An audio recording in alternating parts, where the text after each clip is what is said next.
मी मनीषा तुम्हा सर्वांचे मनापासून स्वागत करते। आज आपण इथे पटकन आणि कमी वेळामध्ये सुंदर अशी बाही डिझाइन बघणार आहोत। इथे मी साध्याच बाहीचं पेपर कटिंग घेतलेलं आहे। उंची तुम्ही तुमच्या आवडीनुसार सुद्धा ठेवू शकता। इथे उंची माझी 5 इंच आहे। इथे मी समोरच्या बाजूला काठाची पट्टी सुद्धा जोडणार आहे, 4 इंच उंचीला आहे आणि लांबीला जेवढा तुमचा दंडगेर असेल तेवढे आहे। आता इथे बघू शकता बाही डिझाइनसाठी कपडा घेतलेला आहे। ते मी ब्लाउज पीस मधला अशी घडी करून घेते, म्हणजे एक बाजू आपली ते बंद झाली पाहिजे। आता ह्या बाजूने इथे मी लांबीला 20 इंच ठेवलेला आहे कपडा। बंद घडी आहे, लांबीला 20 इंच आहे, लक्षात ठेवा। आता पेपर कटिंग असं ठेवून घेते आणि उंचीला थोडंसं जास्तीचं ठेवा। पेपर कटिंग पेक्षा 1.5 इंचाने जास्त ठेवलं तरी सुद्धा चालेल, पण असं ठेवून बघा, वरच्या बाजूला आपलं तेवढं शिल्लक राहिलं पाहिजे। आता अशी घडी करून घेतलेली आहे। बंद बाजू माझ्या बाजूला आहे। थोडासा कट देऊन घ्या ह्या सुद्धा बाजूला आणि ह्या सुद्धा बाजूला, बरोबर असा मध्यावरती कट देऊन घ्यायचा आहे। आता इथे आपल्याला 2-2 इंच असं मार्किंग करून घ्यायचं आहे। 2 इंच या सुद्धा बाजूला मी 2-2 इंच असं मार्किंग करून घेते। एकसारखं मार्किंग करून घ्यायचं आहे। इथे मी 2-2 इंचाचं मार्किंग करून घेतलेलं आहे। आता ह्या मार्किंग वरती आपल्याला इथे कट देऊन घ्यायचे आहेत।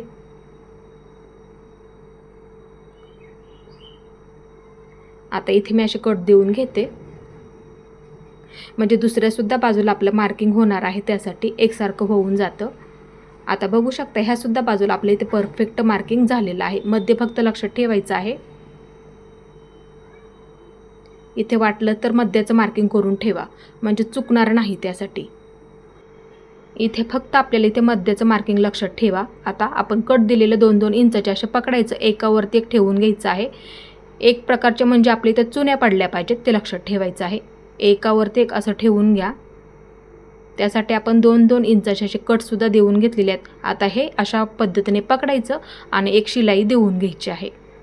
आता दुसऱ्या सुद्धा बाजूला आपल्याला त्याच पद्धतीने आपण हे 2-2 इंचाचं मार्किंग केलेलं आहे, असं एकावरती एक असं ठेवून घ्यायचं। ठेवताना व्यवस्थित ठेवून घ्या, एकसारखं आलं पाहिजे एकावरती एक, तेव्हा तुमची बाही डिझाइन इतकी सुंदर दिसणार आहे। त्यासाठी असं एकावरती एक सावकाशमध्ये एकसारखं ठेवून घ्यायचं आहे आणि पूर्ण शिलाई देऊन घ्यायची आहे। एकदम अशी सोपी पद्धत आहे, तुम्ही सुद्धा नक्की बनवून बघायची। एक बाजू झालेली आहे। आता ही आपली दुसरी बाजू, ह्या बाजूला मध्याचं मार्किंग आपण केलं होतं ना, ह्याच्यावरती असं अर्धा इंच अंतर ठेवा। एक चुनीमध्ये अर्धा इंच अंतर ठेवायचं आहे। नंतर असं ठेवून घ्या एकसारखं। वाटलंच तर काय करा, पिना लावून घेतल्या तरी सुद्धा चालतील, म्हणजे ना काय होईल तुम्हाला सोपं पडेल त्यासाठी। आता मी ह्याच्यावरती एक शिलाई देऊन घेते, एक एक बाजू करून घ्या, म्हणजे तुम्हाला सोपं पडेल त्यासाठी। आता इथे आपल्याला दुसरी सुद्धा बाजू तयार करून घ्यायची आहे। असं पकडायचं आहे, अर्धा इंच अंतर ठेवा,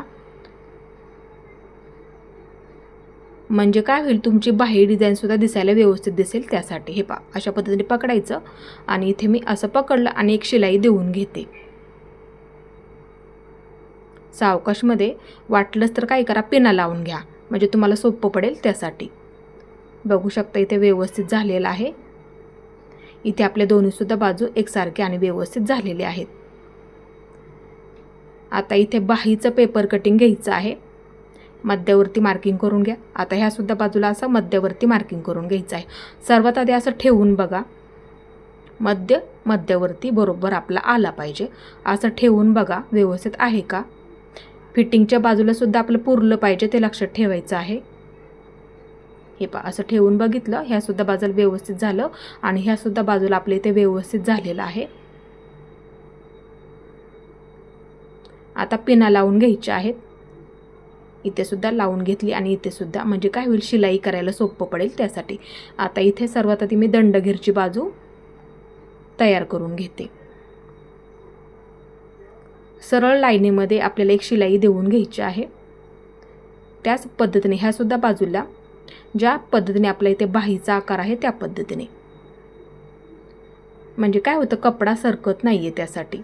आता इथे मी दंडगेरच्या बाजूचा जेवढा माझा शिल्लक कपडा आहे एका लाईनीमध्ये कट करून घेते, म्हणजे बाहीच्या एका लाईनीमध्ये।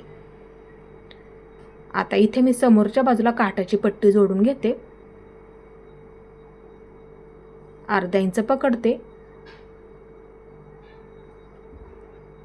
आणि जोडून घेते। आता ह्याच्यावरती आपल्याला इथे दाबटीप टाकून घ्यायची आहे। दाबटीप बरोबर आपली इथे पट्टीवरती बसली पाहिजे, आता इथे मी पूर्ण पेपर काढून घेते. इथे मी पूर्ण पेपर काढून घेतलेला आहे. आता इथे आपला तेवढ्याच लांबीचं बाहीची उंची मोजून घ्या. बाहीची लांबी मोजून घ्यायची आहे आणि तेवढ्याच लांबीचा उंचीचा बरोबर अस्तरचं कटिंग करून घ्यायचं आहे. आता इथे आपल्याला हे अस्तर जोडून घ्यायचं आहे. अर्धा इंच पकडत पकडत जोडून झालेलं आहे. आता बरोबर इथे अस्तरच्या कापडावरती आपल्याला दाबटीप टाकून घ्यायची आहे. दाबटीप टाकून झालेले आहे. आता अस्तरचा कपडा अशा पद्धतीने पकडायचा आहे आणि एकदम अशी कडेला एक शिलाई देऊन घ्यायची आहे.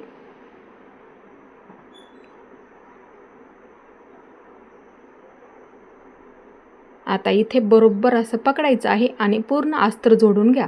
आपण मगाशी पेपर कटिंग ठेवून घेतलं होतं, ह्याच्यावरती बाहीचा आकारसुद्धा आलेला आहे. त्यानुसार इथे अस्तर असं जोडून घ्या. जोडून झालं आणि जेवढा आपलं वरच्या बाजूत शिल्लक आहे ना तेवढं इथे मी कट करून टाकते.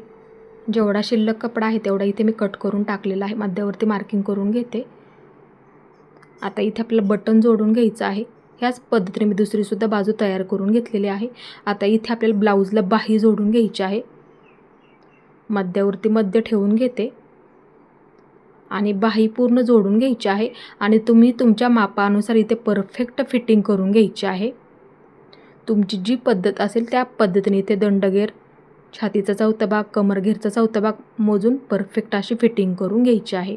किंवा जी तुमची पद्धत असेल त्या पद्धतीने इथे तुम्ही परफेक्ट अशी फिटिंग करून घेऊ शकता. जास्तीचं असेल तेवढं असं कट करून टाकायचं आहे. आता इथे मी डबल शिलाई देऊन घेते म्हणजे पूर्ण पॅक होऊन जाईल. इथे आपली परफेक्ट बाही जोडून झालेली आहे आणि दुसऱ्यासुद्धा बाजूची तुम्हाला ह्याच पद्धतीने परफेक्ट अशी बाही जोडून घ्यायची आहे. एकदम अशी सोपी पद्धत आहे. तुम्हीसुद्धा नक्की ही बाही डिझाईन बनवून घ्यायची आहे.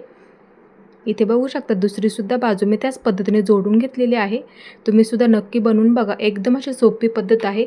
माझा आजचा व्हिडिओ तुम्ही पूर्ण पाहिल्याबद्दल मनापासून तुमच्या सर्वांचे धन्यवाद.